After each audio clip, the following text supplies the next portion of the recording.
Hello and welcome to the new studio. I'm already not very happy with it, but it's what can be done now. Unfortunately, due to the fact that we were going to move to Japan in a couple of days, we basically threw everything away. We sold or gave away or threw away pretty much everything we own. So I'm down to the bare bones here. I am standing up, which is good. I'll have full access to my lungs now. Awesome. But we are open to the room. So there's going to be a lot more traffic noise and stuff like that. We'll have to see how much can actually be done here. It might not be very good at all. However, since we do have until the start of October now, before we go into Japan, hopefully I might have time to record another short book or something like that. I'm thinking The Time Machine, possibly, by H.G. Wells. But for the moment, we've had a couple of people recently asking how I started, saying that they are quite interested in doing this sort of thing themselves. So I thought I would get into a bit of how I started and all of that sort of stuff. I started in radio basically in 2009 on community radio, spent a few years there. Eventually got my own show on which I decided to read audiobooks, because that's what I love. I've always loved audiobooks. And that's where Treasure Island came from, and a lot of the initial, very early short stories, they all came from there as well. And despite the fact that it didn't do very well on radio, I had the 11 p.m. to 1 a.m. shift on Radio Adelaide, which meant I was being listened to by 2 or 3 drug-addled truckers at a time. You know, it wasn't a great audience, not huge, but I enjoyed it so much that I decided to buy this microphone, which I'm still using in 2022. I did buy a replacement at one stage, but I liked this one more, so I've stuck with it. This is the Yeti Blue, which a lot of podcasters and whatnot use. And it's not a particularly high-tech microphone, not massively high quality or not massively expensive, but it does the job, you know, if you're careful and whatnot. So I bought one of these and I went home and I read The Island of Dr. Moreau and made my first, my own audiobook, and formed the YouTube page and, you know, laboured in obscurity for a few years until I made Brave New World, which got me a little bit of attention, and then 1984, which launched the channel as you know it now, basically. I guess the important thing to know is that I worked for 7 years before achieving any sort of success. So if you're hoping for like instant recognition or anything like that, it's not going to happen. It's not going to happen. But keep plugging away. If it's something that you love, keep doing it, and you know, you might achieve something out of it. That would be good. If you have a look on YouTube, though, you'll find a lot of channels that have, you know, basically no subscribers at all. And some of them are very good. A lot of them are total, you know, just no effort has been put into it. There's no quality control, nothing, but, you know, and they sort of deserve no audience. But there are some where they really do put in a lot of effort and they're quite talented and they still don't get much of an audience. So, you know, it's not guaranteed. So I would say do it if you love it. Don't do it if you're just hoping for, you know, fame and wealth and fortune, because that's not going to happen anyway.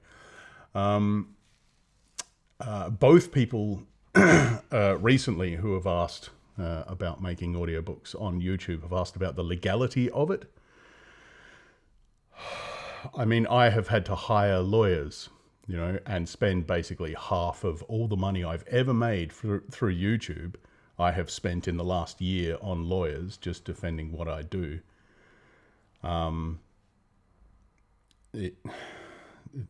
There are legal difficulties that you're going to have to deal with. Even if you make as I do, public domain works, you're still going to have to fight against stuff all the time. Right now, I just finished finally re-recording the No SFX version of Chapter 1 of 1984, and I uploaded that and compiled the complete, No SFX 1984 and uploaded that. And some random company out there has just gone, oh, well, this 1 minute is ours. And it's not. It's my voice. It's all just my voice edited. There's nothing else there. There's nothing they can possibly claim. But YouTube will always, always, always immediately take the side of any company that claims any sort of copyright material on your works. Okay? Or just without question, they will instantly bring your stuff down. And then you're going to have to defend it. And at the moment, I'm just hoping that this other company will waste time essentially checking it out and then writing back, but they probably won't. So this is the sort of thing that you're going to have to fight against all the time, right? It never ends. It never, ever, ever ends. Okay. Even if you're writing your own work, recording it yourself, editing it yourself, using sound effects that you've made yourself, you're still going to have, the algorithm or software or whatever picking stuff up and companies just claiming your work. It's just going to happen. So yes, there are legal difficulties, non-stop legal difficulties. It's going to cost you a lot of money, a lot of stress, and a lot of time. But in the end, if it works out, then, it's worth it. I mean, they took down my biggest book earlier in the year, and it just killed my channel. Absolutely killed it, until I was able to, argue constantly. Every day I was arguing with these people. And as I said, hiring lawyers for vast amounts of money. Lawyers, oh, I hate lawyers so much.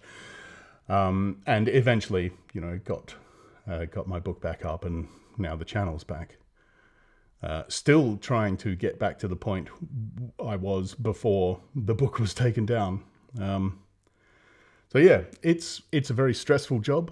You're going to be, pardon my French, but you're going to be pushing shit uphill for a long time. The struggle will never end. People will constantly claim your work. People will constantly steal your work. Okay, and I mean, yes, other channels will steal your work and upload it to their own channel. You'll have to keep a constant lookout for that. You have to search for that yourself manually. You have to go and find people that are stealing your work and then report it to YouTube, and they'll have a look and have it taken down or whatever. But quite apart from that, I think at last count, 80% of my audience doesn't do the right thing. They're either using ad blockers so I don't get paid, or they illegally download it so that I don't get paid. Even if they love your work and they think it's the best audiobooks in the world, they're still not willing to pay you in any form, whether it's monetarily or with a few seconds at a time, every chapter watching ads. They're just not willing to put in. So yeah, there's a lot of barricades in your way. But if you love it, and I love it, I love my work. So I keep doing it, and I hope eventually, to make enough that the 20% of legitimate listeners that do the right thing and really do support you, that 20% grows, so that I can actually make a living out of this, that would be good. So yeah, use public domain works. Record your own stuff. Do not steal other people's stuff at all. Don't do it. It's not worth it. You will have your channel taken down, but even if you do use all your own stuff, you probably, will still get stuff taken down. Yeah, it's not easy. It's not an easy job. But yeah, if you love it, it's worth it. So there you go. That's it. That's how I started. And that's how it's going, and that's how hard it is. And yeah. Don't make it your primary job.